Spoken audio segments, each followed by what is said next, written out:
आंदोलन को कंधे से कंधा मिला के कोई ये नहीं कह सकता कि ये सिर्फ युवा लड़कों का ही योगदान नहीं, हमारी बहनों का बराबर योगदान है। और आज कांग्रेस और बीजेपी दोनों के बीच में अगर कोई मुद्दा है तो राजीव गांधी युवा मित्रों का है, और वो मुद्दा है तो आप लगातार इस जयपुर की धरती पर टिके हुए हो, इस तपतपाती दोपहरी में जमे हुए हो, कड़कती ठंड में भी तुम यहाँ बैठे हुए हो, क्योंकि तुम किसान मजदूर के बेटे हो, ना पहले झुके हो ना आगे झुकेंगे, और बराबर अपने मुद्दे के लिए, अपने पेट की लड़ाई के लिए यहाँ पे जयपुर की धरती पे बने हुए। अभी 36 दिन गुजर जाने के बाद नई नई बातें आपके दिमाग में आती है। ये संघर्ष बहुत बुरा होता है साथियों, लेकिन संघर्ष के बाद में जो सफलता मिलती है वो सफलता हमेशा जीवन में सुखदायी होती है। और हम हमारे फ्यूचर के लिए लड़ रहे हैं, हमारे आने वाले कल के लिए लड़ रहे हैं, बेहतर कल हमारा अच्छा हो उसके लिए इस लड़ाई को लड़ रहे हैं।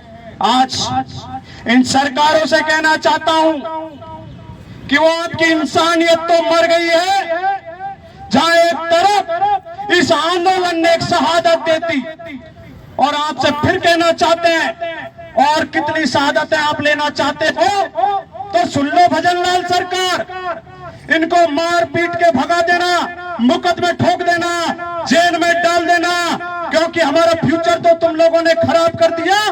मरे को क्या मारोगे, लेकिन ये आंदोलन वैसे रुकने वाला नहीं है, आपको इस पे चर्चा करनी पड़ेगी, आगे आना पड़ेगा, और इन 5000 परिवारों की जिम्मेदारी आपको लेनी पड़ेगी।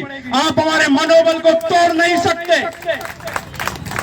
अभी भारतीय जनता पार्टी के 170 नेता दिल्ली गए,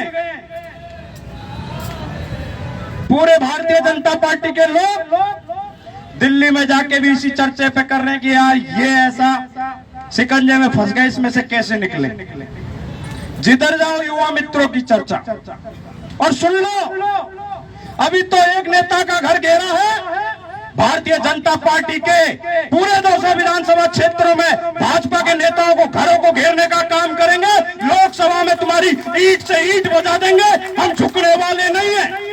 और सुन लो, हमारी संघर्ष समिति जल्दी अल्टीमेटम आपको देने वाली है, और ये भीड़ से आकलन मत कर लेना।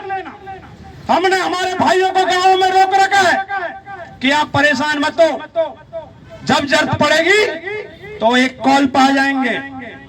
और सुन लो, और अब आप रणनीति भी बता देते हैं, अगर के लोग बैठे तो कान खोल के सुन लो। अब राजस्थान के किसी भी कोने से भूचाल आ जाएगा, ये ध्यान देने सुन लेगा, बताएंगे भी नहीं, पता भी नहीं चलेगा कि ये युवा मित्र किधर से निकल के आके क्या कर दिया। अब सुन लेना, आप हल्के में मत लेना इनको। अभी आप धैर्य के साथ ये बने रहें। अभी हम भी सम्माननीय हमारे वरिष्ठ नेता हैं, जिनका बराबर हमारा मनोबल वो बढ़ा रहे हैं, साथ दे रहे हैं, किसान परिवार से जुड़े हुए, उनसे हम आज भी अब मिलने जा रहे हैं। और सम्माननीय डॉक्टर किरोड़ी लाल जी के भाई से हमारी बात हुई है, और 20 तक बिजी हैं। भारतीय जनता पार्टी के सभी लोग दिल्ली में बिजी हैं। 21 तारीख को हम मुलाकात करेंगे, और 21 तारीख के बाद, क्योंकि सम्माननीय डॉक्टर किरोड़ी लाल जी दीन दुखियों के, किसानों मजदूरों की आवाज हमेशा रहे हैं। अरे दबे कुचले वंचित परिवार से निकले डॉक्टर किरोड़ी लाल जी से हर कोई उम्मीद लगाए बैठे हैं। हमारी बहनों को भी लगा कि डॉक्टर किरोड़ी लाल जी हमारे मुद्दे को लेकर आगे आएंगे, इसीलिए बाबा के दरबार में गए थे। लेकिन न बाबा को पता था, न हमको पता था, और इस भाजपा की सरकार ने बहनों को जबरदस्ती वहां से उठाने का काम किया।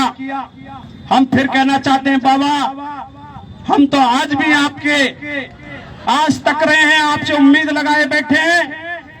हमारे युवा मित्रों की आस किरोड़ी है, इस बात को आप भी स्वीकार करो। हमारी लड़ाई सरकार से है, किसी व्यक्ति विशेष नेता से नहीं है, और अभी भी वही उम्मीद लगाए बैठे हैं। और हमें पूरा भरोसा है, जिस तरीके से आपने सोशल मीडिया पे ट्वीट करके हमें भरोसा दिलाया है कि युवा मित्रों की वो आप आवाज बनेंगे सरकार के समक्ष, तो हमें पूरा भरोसा है कि बाबा किरोड़ी भी हमारा साथ देंगे और इस किसान मजदूर के बेटे बेटियों की लड़ाई को आगे बढ़ाएंगे।